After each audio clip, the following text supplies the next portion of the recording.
C കാറ്റിലേക്ക് എല്ലാ മാന്യപ്രേക്ഷകർക്കും ഹൃദ്യമായ സ്വാഗതം. സാർവത്രിക സഭയുടെ മതബോധന ഗ്രന്ഥത്തെക്കുറിച്ച് ആഴത്തിൽ പഠിക്കുന്നതിന് വേണ്ടി തലശ്ശേരി അതിരൂപതയും ശാലോൺ ടിവിയും ചേർന്നൊരുക്കുന്ന പ്രോഗ്രാമാണ് സി കാറ്റ്. ഈ പ്രോഗ്രാമിൽ നമ്മുടെ ചോദ്യങ്ങൾക്കും സംശയങ്ങൾക്കും മറുപടി തരാനായിട്ട് എത്തിച്ചേർന്നിരിക്കുന്നത് തലശ്ശേരി അതിരൂപതയുടെ സഹായമെത്രാനും ശാലോൺ ടി വി പ്രേക്ഷകർക്ക് ഏറെ സുപരിചിതനും പ്രിയങ്കരനുമായ അഭിവന്ദ്യമാർ ജോസഫ് പമ്പ്ലാനി പിതാവാണ്. പിതാവിനെ ഏറ്റവും സ്നേഹത്തോടുകൂടെ ഈ പ്രോഗ്രാമിലേക്ക് സ്വാഗതം ചെയ്യുന്നു. ഇന്ന് ചർച്ചയിൽ പങ്കെടുക്കുവാനും ചോദ്യങ്ങൾ ചോദിക്കുവാനുമായി എത്തിച്ചേർന്നിരിക്കുന്നത് തലശ്ശേരി അതിരൂപതയിലെ ചെറുപുഴ ഫൊറോനയിലെ തിരുമേനി സെൻറ് ആൻ്റണീസ് ഇടവകയിലെ മതാധ്യാപകരാണ്. അധ്യാപകരെ ഏറ്റവും സ്നേഹത്തോടുകൂടെ ഈ പ്രോഗ്രാമിലേക്ക് സ്വാഗതം ചെയ്യുന്നു. ഇന്ന് നമ്മൾ ചർച്ച ചെയ്യുന്നത് മതബോധന ഗ്രന്ഥത്തിലെ ക്രിസ്തുവിലുള്ള ജീവിതം എന്ന 3-ാം ഭാഗത്തിലെ മനുഷ്യവ്യക്തിയുടെ മാഹാത്മ്യം എന്ന അധ്യായത്തെക്കുറിച്ചാണ്. നമുക്ക് ക്ലാസ്സിലേക്കും ചർച്ചയിലേക്കും പ്രവേശിക്കാം. ഇനി അടുത്ത ചോദ്യം ആരാണ് ചോദിക്കുന്നത്? ഓക്കെ, സൂസൻ ടീച്ചറാണ്. ടീച്ചറുടെ ചോദ്യം എന്താണ്? രാഷ്ട്രത്തിൻ്റെ നിയമവും സഭയുടെ നിയമവും പലപ്പോഴും ഒത്തുപോകാറില്ല. അങ്ങനെയുള്ള ഒരു സമൂഹത്തിൽ ജീവിക്കുമ്പോൾ ഒരു കത്തോലിക്കിന് വിശ്വാസ ജീവിതം നയിക്കുവാൻ സാധിക്കുന്നത് എങ്ങനെ? രാഷ്ട്രത്തിൻ്റെ നിയമവും സഭയുടെ നിയമവും പലപ്പോഴും ഒത്തുപോകുന്നില്ല എന്ന് പറയുന്നത് കുറേ അത് അതിശയോക്തിപരമാണ്. കാരണം എന്താണെന്ന് ചോദിച്ചു കഴിഞ്ഞാൽ ഭാരതത്തിൻ്റെ നിയമവ്യവസ്ഥിതിക്ക് ഉള്ളിൽ നിന്നുകൊണ്ടാണ് തിരുസഭയുടെ കാനൻ നിയമങ്ങൾ പ്രവർത്തിക്കുന്നത്. സഭാ നിയമങ്ങൾ ഒരിക്കലും രാജ്യ നിയമത്തെ ഖണ്ഡിക്കുന്നതല്ല. പക്ഷേ ടീച്ചർ ഈ പറയുന്നത് പലതും ധാർമ്മിക വിഷയങ്ങളിലാണ്. ഇപ്പം ഗർഭഛിദ്രത്തെ ഭാരതം അംഗീകരിക്കുന്നു, സഭ അതിനെ അംഗീകരിക്കുന്നില്ല. അതൊരു ധാർമ്മിക വിഷയമാണ്. അതുപോലെ തന്നെ ഈ സ്വവർഗരതിയെ ഇന്ത്യ ഗവൺമെൻറ് അല്ലെങ്കിൽ ഭാരതത്തിൻ്റെ നീതിപീഠം അംഗീകരിച്ചു, സഭ അതിനെ അംഗീകരിക്കുകയല്ല. അതുപോലെ തന്നെ കൂടിത്താമസങ്ങൾ, വിവാഹം വേണ്ട, കൂടിത്താമസം മതി, അതിനെ സഭ അംഗീകരിക്കുകയല്ല, രാജ്യം അംഗീകരിക്കുന്നു. ഇത്തരത്തിലുള്ള ധാർമ്മിക വിഷയങ്ങളിൽ സഭയ്ക്കും രാജ്യത്തിനും വ്യത്യസ്ത അഭിപ്രായങ്ങളുണ്ട്. ധാർമ്മിക വിഷയങ്ങളിലെ വ്യത്യസ്ത അഭിപ്രായങ്ങളെ ആണ് നമ്മൾ അതിനെ ഒരു രണ്ടിൻ്റെ നിയമങ്ങൾ തമ്മിൽ വ്യത്യാസമുണ്ട് എന്ന് പറയുന്നതിൽ അർത്ഥമില്ല. ധാർമ്മിക കാഴ്ചപ്പാടുകളിൽ സഭയ്ക്കും രാഷ്ട്രത്തിനും വ്യത്യസ്ത നിലപാടുകളുണ്ട്. സഭയുടെ നിലപാടുകളെ ആത്മാർത്ഥതയോടെയും ഉത്തരവാദിത്വ ബോധത്തോടെയും മുറുകെ പിടിക്കുന്നു. കാരണം ഒരു സമൂഹത്തിൻ്റെ സുസ്ഥിതിക്ക് ഈ പറഞ്ഞ നിയമങ്ങൾ അപകടകരമാണ് എന്ന് ഈ ജനത്തിൻ്റെ മുമ്പിൽ വിളിച്ചു പറയാൻ സഭ എക്കാലവും ഇവിടെ ഉണ്ടാകും. കാരണം ഇവിടെ അമ്മമാരുടെ ഉദരങ്ങളിൽ നശിപ്പിക്കപ്പെടുന്ന കുഞ്ഞുങ്ങളുടെ അവകാശത്തിന് വേണ്ടി ഉള്ള സഭയുടെ ശബ്ദം, അതിനെ നിർവീര്യമാക്കാം എന്ന് ഒരു രാഷ്ട്രവും ചിന്തിക്കരുത്. കാരണം ആ കുഞ്ഞുങ്ങൾക്ക് വേണ്ടി തിരുസഭ ശബ്ദിക്കാനുണ്ടാകും. അതുപോലെ തന്നെ സ്വവർഗരതി, നിങ്ങൾ ആലോചിച്ച് നോക്കൂ, ഒരു സമൂഹം മുഴുവൻ സ്വവർഗരതിയിലേക്ക് പോയാൽ ആ സമൂഹത്തിൻ്റെ ഭാവി എന്താണ്? 2 ആണുങ്ങൾ ചേർന്നാൽ കല്യാണം നടക്കുമോ? അല്ല, കുഞ്ഞുങ്ങളുണ്ടാവൂ? ഇല്ല. 2 സ്ത്രീകൾ ചേർന്നാൽ കുഞ്ഞുങ്ങളുണ്ടാവൂ? ഇല്ല. അപ്പോൾ അവർ പറയാറുണ്ട്, ഞങ്ങൾ പിള്ളേരെ ദത്തെടുക്കും. എവിടുന്ന്? പിള്ളേർ അന്തരീക്ഷത്തിൽ നിന്ന് വരുന്നൊന്നുമല്ലല്ലോ, ഓണത്തുമ്പി പോലെ പറന്നു നടക്കുന്ന പിള്ളേരൊന്നുമല്ലല്ലോ. ഇതുങ്ങൾ എവിടുന്നാണ് ഉണ്ടാകുന്നത്? ഏതോ മാതാപിതാക്കൾ സ്ത്രീ പുരുഷ ബന്ധത്തിലൂടെ ജനിച്ചതാണ് അവർ, അല്ലേ? ആ കുഞ്ഞുങ്ങൾക്ക് ഒരപ്പൻ്റെയും അമ്മയുടെയും സ്നേഹം അനുഭവിച്ച് വളരാൻ അവകാശമില്ലേ? ഇപ്രകാരം സ്വവർഗരതിയെ ന്യായീകരിക്കുന്നവർ സ്വന്തം അവകാശങ്ങളെക്കുറിച്ച് ഇത്രമേൽ വാതോരാതെ സംസാരിക്കുമ്പോൾ നിങ്ങൾ ദത്തെടുത്ത് വളർത്തുന്ന കുഞ്ഞുങ്ങളുടെ അവകാശത്തെക്കുറിച്ച് നിങ്ങൾ ബോധവാന്മാരാകണം എന്ന് തിരുസഭ പറയുന്നത് തെറ്റാകുമോ? ടീച്ചർ ചിന്തിച്ച് നോക്കുക. കോടതി വിധികൾ രൂപം കൊണ്ടതിൻ്റെ പിന്നിൽ ചില സാമൂഹിക പ്രശ്നങ്ങളോടുള്ള പ്രതികരണമുണ്ട്. ആ പ്രതികരണങ്ങളെ നമ്മളും ബഹുമാനിക്കുന്നു. പക്ഷേ അതിൻ്റെ അർത്ഥം ആ വിധിയുടെ മറവിൽ സമൂഹത്തിൽ അരാജകത്വം സൃഷ്ടിക്കാൻ ആരും തുനിയാൻ പാടില്ല എന്നുള്ളതാണ് സഭയുടെ സുചിന്തിതമായ നിലപാട്. അതുകൊണ്ട് ധാർമ്മിക വിഷയങ്ങളിൽ സഭയുടെ വിശ്വാസികൾ സഭയുടെ നിയമം അനുസരിച്ച് ജീവിക്കാൻ മനസാക്ഷിക്ക് അനുസൃതം കടപ്പെട്ടിരിക്കുന്നു എന്നത് മനസ്സിലാക്കുക. അടുത്ത ചോദ്യം ആരാണ്? ഓക്കെ, മഞ്ജു ടീച്ചറാണ് അടുത്ത ചോദ്യം ചോദിക്കുന്നത്. മഞ്ജു ടീച്ചറുടെ ചോദ്യം എന്താണ്? പിതാവേ, സ്വതന്ത്രമായ മനസ്സോടെ നന്മ മാത്രം ചെയ്യണമെന്ന് നാം ആഗ്രഹിച്ച് തീരുമാനമെടുക്കുമ്പോഴും തെറ്റിലേക്ക് വീണു പോകുന്നത് എന്തുകൊണ്ടാണ് എന്ന് വിശദീകരിക്കുന്നു. യെസ്, മഞ്ജു ടീച്ചർ ചോദിച്ചത്, നമ്മൾ സ്വതന്ത്രമായ മനസ്സോടെ നന്മ ചെയ്യണമെന്ന് വിചാരിച്ചുകൊണ്ട് പല തീരുമാനങ്ങളും എടുക്കും അല്ലേ? ഓരോ കുമ്പസാരത്തിലും എടുക്കുന്ന തീരുമാനമാണ് ഇനി ഒരു പാപം ചെയ്യുക എന്നതിനേക്കാൾ. എന്നിട്ടിതാ പുലി പോലെ ഇവിടെ വന്നിരിക്കുന്നു പാപം ചെയ്ത് വെച്ചിട്ട് അല്ലേ? അതായത് നമ്മളിങ്ങനെ ആഗ്രഹിക്കാൻ, പൗലോസ്ലീഹ അത് വളരെ വ്യക്തമായിട്ട് പറഞ്ഞു. റോമാലേഖനം 7-ാം അധ്യായം 15 മുതലുള്ള വാക്യങ്ങൾ. നന്മ ആഗ്രഹിക്കാനേ എനിക്ക് പറ്റുന്നുള്ളൂ, പക്ഷെ ചെയ്തു വരുമ്പോൾ എല്ലാം തിന്മയായി പോകുന്നു. ഞാൻ നന്മ ആഗ്രഹിക്കുന്നു, പക്ഷേ എൻ്റെ അന്തരാത്മാവിൽ മറ്റൊരു നിയമം ഞാൻ കാണുന്നു അല്ലേ? ദൈവീക നിയമം എൻ്റെ അന്തരാത്മാവിലുണ്ട്. നന്മയാണ് ഞാൻ ആഗ്രഹിക്കുന്നു, പക്ഷേ നന്മ ആഗ്രഹിക്കുന്ന എന്നിൽ തന്നെ മറ്റൊരു നിയമമുണ്ട് എന്ന് ഞാൻ തിരിച്ചറിയുന്നു. അതെൻ്റെ അവയവങ്ങളിൽ കുടികൊള്ളുന്ന പാപത്തിൻ്റെ നിയമമാണ്. ഞാൻ വെറുത്തുപേക്ഷിക്കാൻ കൊതിക്കുന്ന തിന്മകളിലേക്ക് വീണ്ടും വീണ്ടും വീണു പോകുന്ന ദുർഭകനായ മനുഷ്യനാണ് പൗലോസ് അപ്പോസ്തലൻ സങ്കടപ്പെടുകയാണ്. ആ കാര്യമാണ് ടീച്ചർ ഇവിടെ പറഞ്ഞത് അല്ലേ? നമുക്ക് ആഗ്രഹിക്കാനേ പറ്റുന്നുള്ളൂ, ചെയ്യാൻ പറ്റുന്നില്ല. അതിന് ഉത്തരവും പൗലോസ്ലീഹ പറഞ്ഞു. എന്തുകൊണ്ടാണ്? സ്വന്തം കഴിവുകൊണ്ട് മനുഷ്യന് പാപത്തെ അതിജീവിക്കാൻ പറ്റില്ല.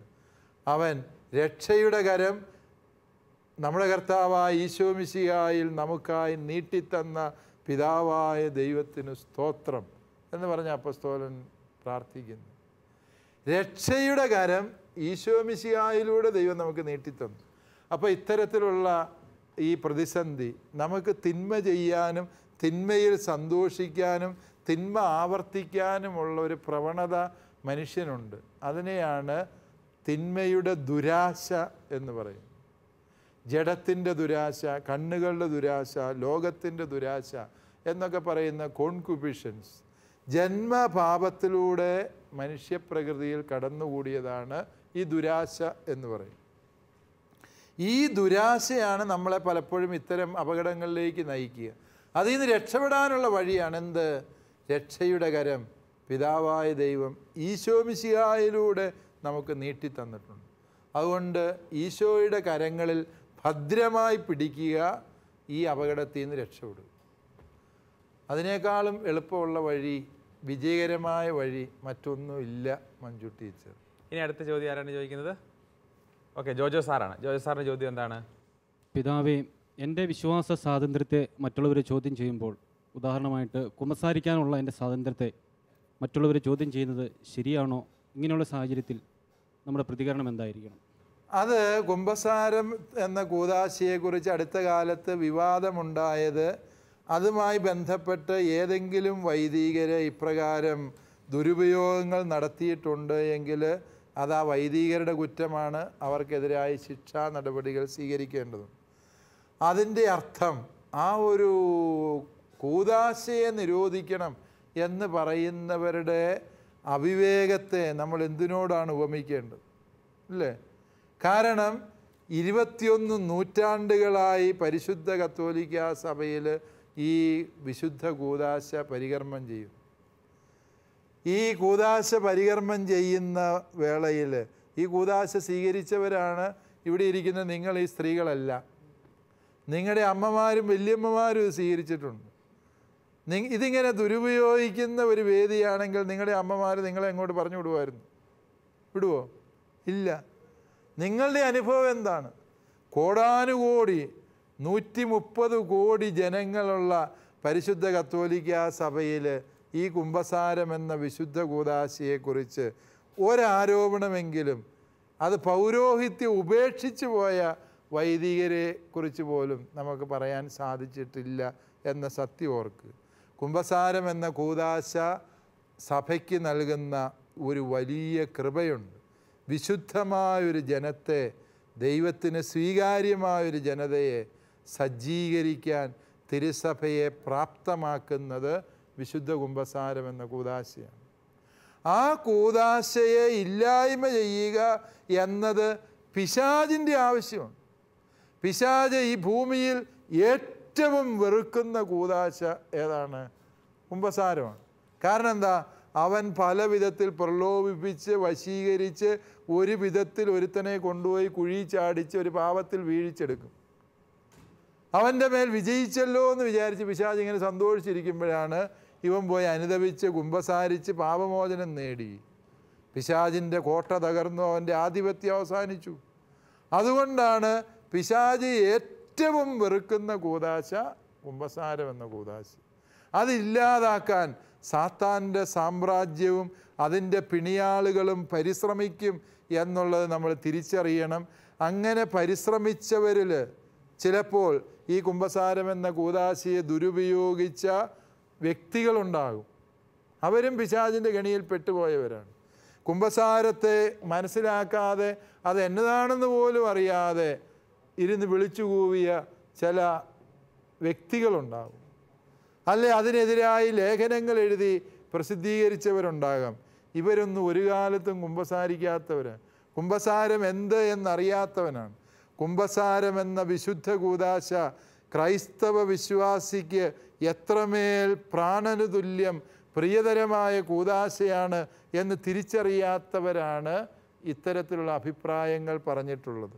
നമുക്ക് അവരോട് എഴുന്നേറ്റ് നിന്ന് വിളിച്ചു പറയാം, സ്റ്റോപ്പ് യുവർ നോൺസെൻസ്. നിൻ്റെ അവിവേകങ്ങൾ അവസാനിപ്പിക്കുക.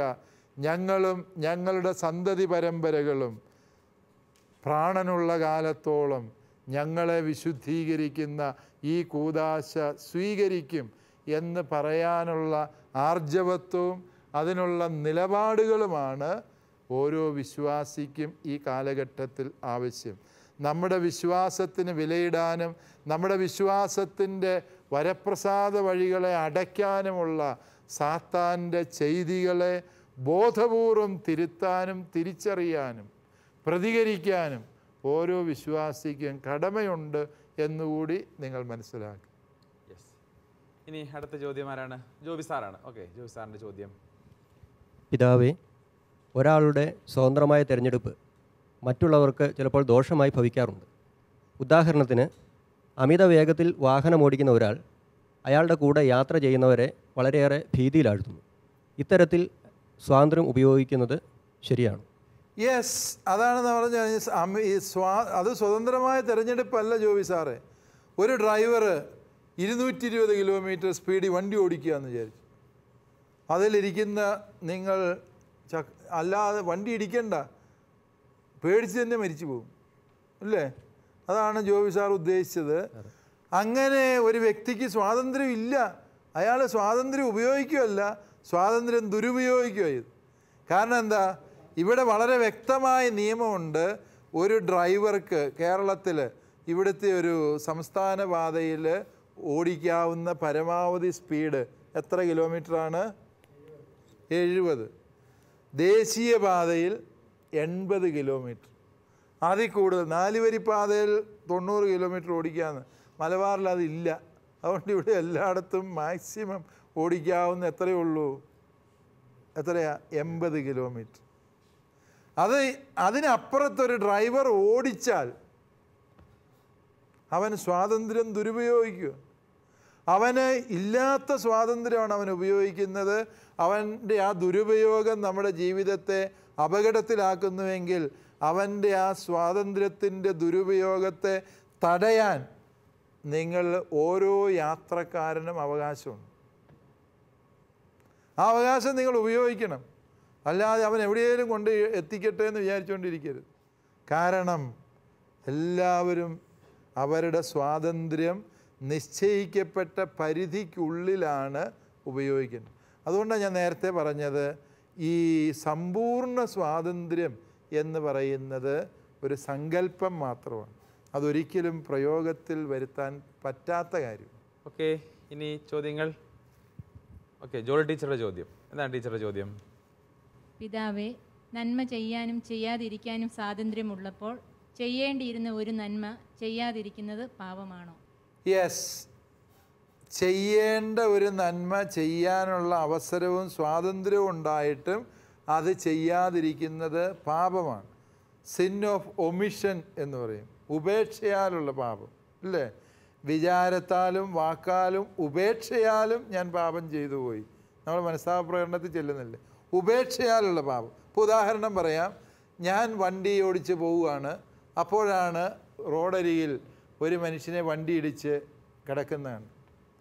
ഞാൻ വണ്ടി നിർത്തി ആ മനുഷ്യൻ, എനിക്ക് തിരക്കിട്ടൊരു വഴിക്ക് പോവുകയാണെന്നൊക്കെയുള്ള ന്യായം ഉണ്ടായിരിക്കും. ആ മനുഷ്യനെ വണ്ടിയെ കയറ്റി അയാളെ ആശുപത്രിയിൽ എത്തിച്ച് അയാളുടെ കാര്യം നോക്കാൻ നിന്നാൽ ഒരുപക്ഷെ ഞാൻ തിരക്കിട്ട് പോകുന്ന കാര്യം നടക്കാതെ വന്നെന്നിരിക്കും. പക്ഷേ എനിക്കത് ചെയ്യാമായിരുന്ന നന്മയാണത്. അത് ഞാൻ ചെയ്യാതെ പോയപ്പോൾ ആ മനുഷ്യൻ്റെ ജീവൻ അപകടത്തിലായി. അതിൽ ഞാൻ ദൈവത്തിനു മുമ്പിൽ കുറ്റക്കാരനാണ്. രാജ്യത്തിൻ്റെ മുമ്പിൽ ഞാൻ കുറ്റക്കാരനായിരിക്കില്ല, പോലീസിന് എന്നെ പിടിച്ച് ശിക്ഷിക്കാൻ പറ്റിയെന്ന് വരികയായിരുന്നു. പക്ഷേ ദൈവത്തിനു മുമ്പിൽ ഞാൻ കുറ്റക്കാരനാണ്. അതുപോലെ തന്നെ അയലോക്കത്തെ വീട്ടിലെ ഒരു കൊച്ചിന് അസുഖം, അതിനെ ആശുപത്രി കൊണ്ടുപോയി രക്ഷപ്പെടും. ആ വീട്ടുകാർക്ക് ഒരു നിവൃത്തിയില്ല. അവരെ സഹായിക്കാൻ എനിക്ക് പറ്റുമായിരുന്നിട്ട് ഞാനത് ചെയ്യുന്നില്ല എങ്കിൽ ദൈവത്തിനു മുമ്പിൽ ഞാൻ കുറ്റക്കാരനാണ്. നിങ്ങളുടെ വീട്ടിൽ, ടീച്ചർമാരുടെ വീട്ടിൽ 100 പവൻ അലമാരിയിൽ ഇരിപ്പുണ്ട്. അയലോക്കത്തെ പെങ്കൊച്ച് ഒരു കെട്ടുതാലിക്ക് പോലും വകയില്ലാതെ പെര നിറഞ്ഞു നിൽക്കുകയാണ്. നിങ്ങളൊരു 5 പവൻ കൊടുത്ത് ആ കല്യാണം നടന്നേനെ. സ്ത്രീധനം കൊടുക്കണമെന്നല്ല, നാട്ടു നടപ്പിൽ പല കാര്യങ്ങളും ആവശ്യമുണ്ട്. അങ്ങനെ നടക്കുമായിരുന്നു. പക്ഷേ അത് ചെയ്യാതെ നിങ്ങളിരുന്നപ്പോൾ നിങ്ങളുടെ ഈ 100 പവൻ അവിടെ ഇരുന്നാൽ പൊലിക്കുമൊന്നുമില്ല, അല്ലേ?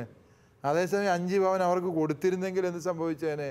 അവരുടെ ജീവിതത്തിൽ പ്രകാശം വന്നേനെ.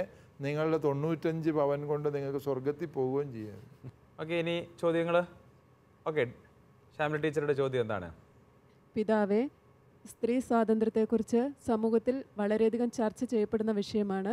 എന്നാൽ സ്ത്രീ പുരുഷ സമത്വത്തെക്കുറിച്ച് സഭയുടെ കാഴ്ചപ്പാട് എന്താണ്?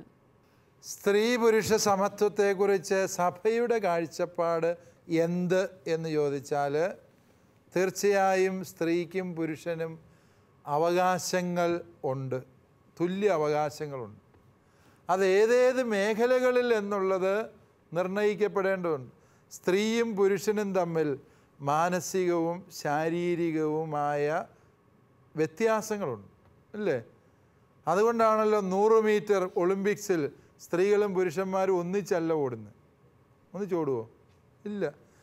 കാരണം പുരുഷൻ്റെ കരുത്തോ പുരുഷൻ്റെ വേഗതയോ ഒരുപക്ഷെ സ്ത്രീക്ക്, എല്ലാ പുരുഷന്മാർക്ക് എന്നെക്കാളും 10 ഇരട്ടി വേഗതയിൽ ഓടുന്ന സ്ത്രീകളുണ്ടാകും, ഞാൻ സമ്മതിക്കുന്നു. ഇപ്പോൾ എല്ലാ പുരുഷന്മാരും വെച്ചല്ല, നമ്മൾ ഈ കായികക്ഷമതയുടെ കാര്യത്തിൽ വ്യത്യാസമുള്ളത് കൊണ്ടാണല്ലോ സ്ത്രീകൾക്കും പുരുഷന്മാർക്കും വ്യത്യസ്ത മത്സരങ്ങളുള്ളത്, അല്ലേ? പല മേഖലകളിലും ഈ വ്യത്യാസം ആവശ്യമുണ്ട്, അല്ലേ? ടോയ്ലറ്റ് സൗകര്യങ്ങൾ സ്ത്രീക്കും പുരുഷനും വ്യത്യസ്തം വേണം എന്ന് തന്നെ നിങ്ങൾ ചിന്തിക്കുന്നുണ്ട്. അതുകൊണ്ട് ഈ വ്യത്യാസങ്ങൾ, പ്രിയപ്പെട്ടവരെ, ചിലത് നമുക്ക് ഒഴിവാക്കാൻ മേലാത്ത വ്യത്യാസങ്ങളുണ്ട്. ആ വ്യത്യാസങ്ങളെ അംഗീകരിക്കുന്നത് തന്നെയാണ് സ്ത്രീയെ അംഗീകരിക്കുക എന്ന് പറയുന്നത്. മനസ്സിലാവുന്നു? അതുകൊണ്ട് എല്ലാ കാര്യത്തിലും തുല്യത എന്ന് പറയുന്നത് ഒരു മിഥ്യാധാരണയാണ്. വ്യത്യാസങ്ങളെ വ്യത്യാസമായിട്ട് തന്നെ അംഗീകരിക്കുക. സമത്വം ആവശ്യമുള്ള എല്ലാ മേഖലകളിലും സമത്വം കൊടുക്കണം. ഒരേ ജോലി സ്ത്രീയും പുരുഷനും ചെയ്യുന്നു, തുല്യ വേതനമായിരിക്കണം, അല്ലേ? അതുപോലെ സ്ത്രീയോട് ഏതെങ്കിലും വിധത്തിലുള്ള തെറ്റായ പ്രവർത്തനങ്ങൾ, സ്ത്രീയുടെ അഭിമാനത്തിന് ക്ഷതമേൽപ്പിക്കുന്ന കാര്യങ്ങൾ ചെയ്താൽ തീർച്ചയായും ആ വ്യക്തിയെ ശിക്ഷിക്കപ്പെടുന്നു. ഈ കാര്യത്തിൽ സ്ത്രീകൾക്ക് ഒരുതരം പ്രിഫറൻഷ്യൽ ഓപ്ഷൻ തന്നെയുണ്ട്. നിയമം സ്ത്രീക്ക് അനുകൂലമാണ്. ഒരു സ്ത്രീ എഴുന്നേറ്റ് നിന്നങ്ങ് പറഞ്ഞാൽ മതി, ഈ സാറ് എന്നെ പീഡിപ്പിച്ച് എന്ന് പറഞ്ഞാൽ സാറിൻ്റെ ജീവിതം തീർന്നു. സൂക്ഷിക്കുക, വേദപാഠ സാറന്മാരാന്ന് പറഞ്ഞിട്ട് കാര്യമില്ല, അല്ലേ? അപ്പോൾ നിയമം സ്ത്രീക്ക് അനുകൂലമാണ്. അതങ്ങനെ തന്നെ വേണം. കാരണം എന്താണെന്ന് ചോദിച്ചു കഴിഞ്ഞാൽ, സ്ത്രീയെ പല മേഖലകളിലും അടിച്ചമർത്തി നിർത്തിയ ഒരു സംസ്കാരമാണ് നമ്മുടെ നാട്ടിലുള്ളത്. സ്ത്രീക്ക് സംസാരിക്കാനോ പ്രതികരിക്കാനോ അവകാശമില്ലാത്ത നാട്ടിൽ സ്ത്രീയുടെ അവകാശങ്ങൾ സംരക്ഷിക്കാൻ ഇത്തരത്തിലുള്ള ചില നിയമപരിരക്ഷകൾ സ്ത്രീക്ക് ആവശ്യമുണ്ട്. കാലാകാലത്തേക്കല്ലെങ്കിലും ഈ ഒരു സാംസ്കാരിക പരിണാമം സംഭവിക്കുന്നത് വരെയെങ്കിലും അപ്രകാരം ഒരു നിയമപരിരക്ഷ സ്ത്രീക്ക് ആവശ്യമുണ്ട്. അതുപോലെ തന്നെ പലപ്പോഴും സംഭവിക്കുന്നതാണ് ഈ ഇത് ചോദിക്കുമ്പോൾ, ഈ അടുത്ത കാലത്ത് ആരോ ലേഖനം എഴുതിയേക്കുന്നുണ്ട്, വൈദികരാകാൻ സ്ത്രീകളെ അനുവദിക്കുന്നില്ല. ഇതാണൊരു വലിയ പ്രശ്നം അല്ലേ? വൈദികരാകാൻ സ്ത്രീകളെ അനുവദിക്കണമോ വേണ്ടയോ എന്ന് ചോദിച്ചാൽ എന്താണ്, പുരോഹിതൻ്റെ ആ ഒരു സ്ഥാനം, സിസ്റ്റർമാരാകാൻ ആണുങ്ങളെ അനുവദിക്കുന്നില്ല എന്ന് പറഞ്ഞ് ആരെങ്കിലും വഴക്ക് കൂടാറുണ്ടോ? ഉണ്ടോ? ഇല്ല. കാരണം അതിൽ തന്നെ സ്ത്രീകൾക്കായുള്ള പദവിയാണ് സമർപ്പിതരായ സഹോദരിമാരുടെ പദവി. വൈദികർക്ക് സമൂഹത്തിൽ ഉള്ള ഒരുപക്ഷെ സ്വാധീനവും സ്ഥാനവും ഒക്കെ പരിഗണിച്ചുകൊണ്ടായിരിക്കാം ഈ പൗരോഹിത്യത്തെ ആ രീതിയിൽ മനസ്സിലാക്കുക. പക്ഷേ ഇവിടെ നമ്മൾ ചില ഈ വ്യത്യാസങ്ങളെ ഊന്നി പറയേണ്ടതുണ്ട്, അതും കൂടി തിരിച്ചറിയണം. കാരണം ഈശോ മിശിഹ ഈ ഭൂമിയിൽ മനുഷ്യനായി അവതരിച്ചപ്പോൾ അവിടുന്ന് ഒരു പുരുഷനായിട്ടാണ് അവതരിച്ചത്. അതൊരു സത്യമാണ്. അവിടുത്തെ മനുഷ്യാവതാരം ചെയ്ത ഈശോ മിശിഹായെ ഈ ഭൂമിയിൽ പ്രതിനിധാനം ചെയ്യുക എന്നുള്ളതാണ് വൈദികൻ്റെ വിളി എന്ന് പറയും. ആ അർത്ഥത്തിലാണ് ഈശോ മിശിഹ തൻ്റെ ഒപ്പം, ഈശോ മറ്റേത് മേഖലകളിലും സ്ത്രീകളെ പുരുഷന് ഒപ്പമോ അതിനേക്കാളും പ്രാധാന്യം കൊടുക്കുന്ന സ്വഭാവക്കാരനായിരുന്നിട്ടും ഈശോ തൻ്റെ 12 അപ്പസ്തോലന്മാരെ തിരഞ്ഞെടുത്തപ്പോൾ അവർ പുരുഷന്മാരെയാണ് തിരഞ്ഞെടുത്തത്. കാരണം തന്നെ ഈ ഭൂമിയിൽ പ്രതിനിധാനം ചെയ്യുന്ന ശുശ്രൂഷ പുരോഹിതരിലൂടെ നിർവഹിക്കണം എന്ന് ക്രിസ്തു വിഭാവനം ചെയ്തു. ക്രിസ്തു തൻ്റെ തീരുമാനത്തെ മറ്റൊരു വിധത്തിൽ വെളിപ്പെടുത്തി തരുന്നതുവരെയും തിരുസഭ തനിക്ക് കിട്ടിയ ആ ഒരു ദൈവീക വെളിപാടിനനുസരിച്ച് പ്രവർത്തിക്കുകയാണ് ചെയ്യുന്നത് എന്ന് മനസ്സിലാക്കുക. അതുകൊണ്ട് സഭയുടെ ഈ 2000 കൊല്ലത്തെ പാരമ്പര്യം എന്ന് പറയുന്നത് ഇപ്രകാരമായതിനാൽ വനിതാ പൗരോഹിത്യം എന്നുള്ള വിഷയം ഉടനെ കത്തോലിക്കാ സഭയിൽ, ഉടനെ നല്ല കത്തോലിക്കാ സഭയുടെ പാരമ്പര്യത്തിലില്ലാത്ത കാര്യമായതുകൊണ്ട് അത് സംഭവിക്കാൻ സാധ്യതയില്ല.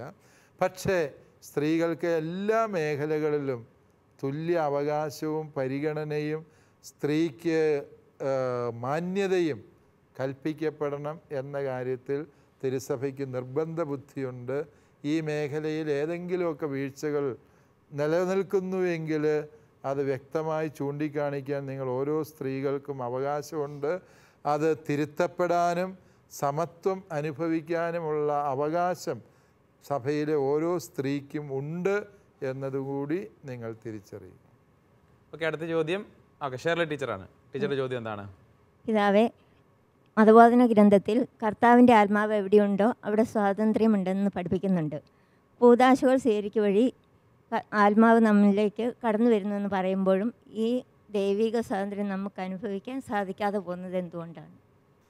യെസ്, അത് നേരത്തെ നമ്മൾ പറഞ്ഞ ഒരു ഉത്തരത്തിൽ അതിൻ്റെ ഉത്തരവുണ്ട്. അതുമായി ബന്ധപ്പെട്ടതാണ്. എന്തുകൊണ്ടാണ് നമ്മൾ ഈ ഈശോയിലൂടെ കൈവന്ന രക്ഷ അറിഞ്ഞിട്ടും അനുഭവിച്ചിട്ടും വീണ്ടും പാപം ചെയ്യേണ്ടി വരുന്നത് എന്ന് ചോദിക്കുന്നതിന് സമാനമാണ്.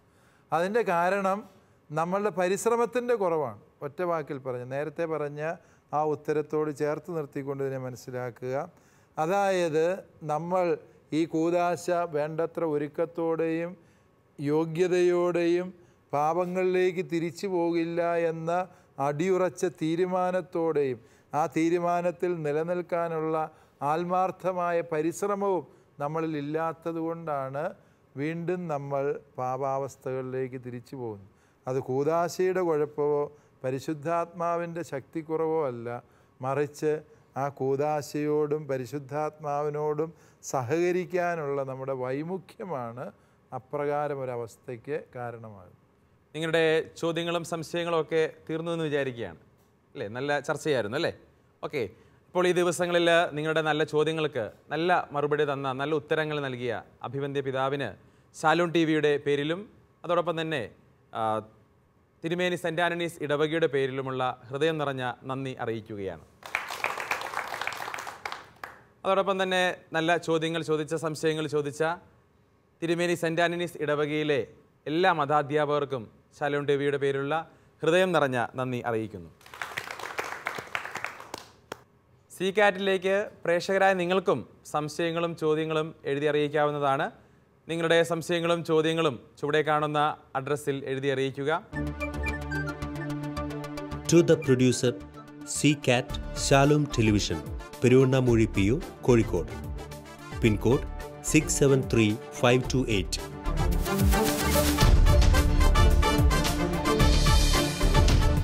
പുതിയ ഒരു എപ്പിസോഡിൽ പുതിയ വിഷയവുമായി വീണ്ടും കാണുന്നതുവരെ നന്ദി, നമസ്കാരം.